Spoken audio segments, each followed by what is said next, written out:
বিশ্বকাপ ফুটবল মানেই কোটি ভক্তের উন্মাদনা। আর এই উন্মাদনায় টেলিভিশনের পাশাপাশি এখন অনেকেই মোবাইল বা ল্যাপটপে অনলাইনে খেলা দেখতে অভ্যস্ত।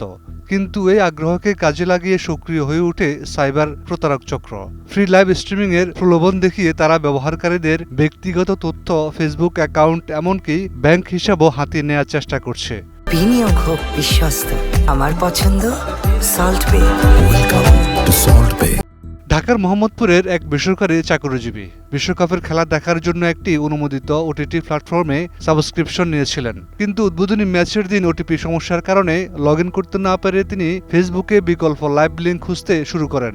একটি লিঙ্কে কিছুক্ষণ খেলা দেখার পর সেটি বন্ধ হয়ে যায়। অন্য একটি লিঙ্কে প্রবেশ করলে তাকে একটি অ্যাপ ডাউনলোড করতে বলা হয়। পরে ভিডিওর এইচডি অপশনে ক্লিক করতেই সেটি তাকে একটি অনলাইন জুয়ার ওয়েবসাইটে নিয়ে যায়। বিষয়টি সন্দেহজনক মনে হওয়ায় তিনি দ্রুত সেখান থেকে বেরিয়ে আসেন।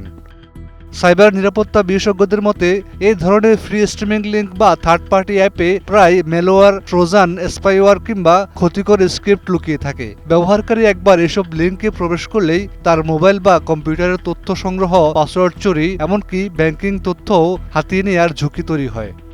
আইটি বিশেষজ্ঞ তানভীর হাসান জোহা জানান, প্রতারকরা জনপ্রিয় ওয়েবসাইটের মতো দেখতে ভুয়া সাইট তৈরি করে। ওয়েব ঠিকানার সামান্য বানান পরিবর্তন করায় অনেকেই পার্থক্য বুঝতে পারেন না। ফলে খেলা দেখার আশায় ব্যবহারকারীরা অজান্তেই ফিশিংয়ের শিকার হন।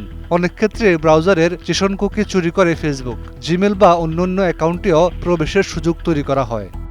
বাংলাদেশ পুলিশের অপরাধ তদন্ত বিভাগ সিআইডি জানিয়েছে, বড় ক্রীড়া আসর ঘিরে প্রতারণার ঘটনা উল্লেখযোগ্যভাবে বেড়ে যায়। সামাজিক যোগাযোগ মাধ্যমে ভাইরাল পোস্টের মন্তব্যে ভুয়া লাইভ লিঙ্ক ছড়িয়ে ব্যবহারকারীদের ফাঁদে ফেলা হয়। সাম্প্রতিক অভিযানে শত শত প্রতারণামূলক ওয়েবসাইট শনাক্ত করে সেগুলো বন্ধের উদ্যোগ নেওয়া হয়েছে। একই সঙ্গে এই চক্রের সঙ্গে জড়িত ব্যক্তিদের গ্রেপ্তার এবং সন্দেহজনক মোবাইল ফিনান্সিয়াল অ্যাকাউন্টের বিরুদ্ধেও ব্যবস্থা নেওয়া হচ্ছে। বিশেষজ্ঞরা বলছেন, নিরাপদ থাকতে সবসময় অনুমোদিত টেলিভিশন চ্যানেল বা লাইসেন্সপ্রাপ্ত স্ট্রিমিং প্ল্যাটফর্ম ব্যবহার করতে হবে। ফেসবুক, টেলিগ্রাম বা অপরিচিত ওয়েবসাইটের দেওয়া লিঙ্কে ক্লিক করা থেকে বিরত থাকতে হবে। অফিসিয়াল অ্যাপ স্টোর ছাড়া অন্য কোনো উৎস থেকে অ্যাপ ডাউনলোড করা উচিত নয়। পাশাপাশি টু ফ্যাক্টর অথেন্টিকেশন চালু রাখা এবং সন্দেহজনক কার্যক্রম দেখা দিলে দ্রুত পাসওয়ার্ড পরিবর্তন ও আইনশৃঙ্খলা বাহিনীর সহায়তা নেওয়ার পরামর্শ দিয়েছেন বিশেষজ্ঞরা। বিশ্বকাপের উন্মাদনা একটি ভুল ক্লিকেই আপনার ব্যক্তিগত তথ্য, সামাজিক যোগাযোগ মাধ্যমের অ্যাকাউন্ট এবং ব্যাংক হিসাবকে ঝুঁকির মুখে ফেলতে পারে।